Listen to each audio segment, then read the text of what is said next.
Hello guys, yan, nabababaan yung mga bata dyan, hindi daw malalim. Kaya naman gusto nilang lumipat doon sa kabilang pinagliliguan.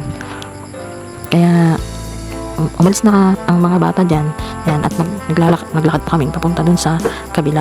Dahil gusto nilang pumunta doon sa mas malalim, hindi po. Kaya lilipat po kami doon sa kabilang liguan na mas malalim po ng konti. Pero safe naman sa mga anak po namin na sila ay maliligo doon. Kaya po pag may mga batang mga kasama ay talaga po kailangan may kasama po silang matanda na magbabantay sa kanila, lalong lalo na po kapag ganyan na dagat at delikado po dahil sa maaari po silang malunod. Yan, naglakad na po kami dyan guys, papunta doon sa kabila. Medyo malalim ng konti po doon pero safe naman po sa kanila. Wag lang po silang lalagpas doon sa medyo pakweba doon sa meron po dyan part na biglang lalim, kaya kailangan po talagang mabantayan yung mga bata. Yan, pati nga po yung kasama ko hindi na napigilang naligo.